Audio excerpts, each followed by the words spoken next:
Bonsoir mesdames et messieurs, bienvenue à notre édition de News with Siska. Avec News with Siska, restez branchés. Good evening ladies and gentlemen, welcome to another edition of News with Siska. When News with Siska, stay abreast. Donc pour ce soir, je vais vous parler de Grand Neuf. Eh oui, je parle de Samuel Eto'o-Fils. Samuel Eto'o-Fils est actuellement le président de la FECAFOOT et il est actuellement l'ambassadeur, le legacy ambassadeur de la Coupe du Monde qui va se jouer au Qatar. Donc, il était en tournée au Sénégal, au Ghana et au Cameroun. Donc, vu que je suis ghanéenne, j'ai eu cette opportunité de le côtoyer. Donc, à travers une interview dans une radio locale de la place, il nous a bien enseigné sur les règles qu'il faut respecter une fois arrivé dans l'état du Qatar. Il est bon à souligner que le Qatar fait partie d'un état des Émirats arabes unis. Donc, à part le Qatar, il y a Abu Dhabi et il y a Dubaï. Donc, il y a des rumeurs que avant d'arriver au Qatar, vous devriez être marié et c'est archi faux. Tout ce que vous avez besoin, c'est de votre argent et de votre visa que vous devriez avoir de manière juste avant d'arriver sur le sol du Qatar. Donc, pour ceux qui veulent aller à la Coupe du Monde, vous devriez vous préparer. Et l'alcool ne doit pas être consommé de manière désordonnée. Il y a des coins dans lesquels vous pouvez consommer vos boissons alcoolisées, à signaler le Legacy Ambassadeur.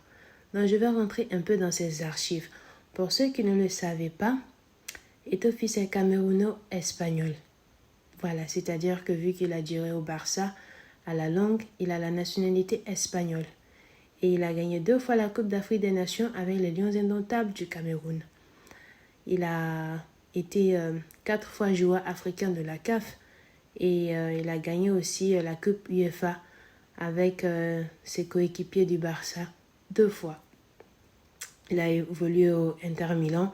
Il a terminé sa carrière au Chelsea FC, c'est-à-dire le club là où Didier Drogba a évolué.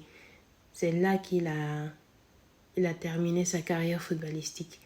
Et si ma mémoire est bonne, en 2008, il a fait sa dernière apparition dans la Coupe d'Afrique des Nations, pendant la Coupe d'Afrique des Nations, contre l'Égypte. C'est-à-dire, pour la finale, c'était Cameroun-Égypte. Et oui, et comme d'habitude, les Égyptiens ont raflé le trophée. Et c'était vraiment bien parce que Eto'o-Fils a vraiment prouvé son savoir-faire et nous lui disons merci pour ses exploits, pour avoir rendu le continent et le Cameroun fiers. Nous sommes fiers d'avoir un footballeur de cette taille et nous le remercions infiniment et nous prions que le Seigneur continue de l'élever. Il a souligné pendant son interview dans une radio locale au Ghana qu'il rêvait qu'une équipe africaine pourrait gagner cette Coupe du Monde qui va se jouer au Qatar 2022. Espérons que ce souhait soit réalisé. Donc, c'est tout pour ce soir et n'oubliez pas de vous abonner à ma page et restez scotchés. À la prochaine!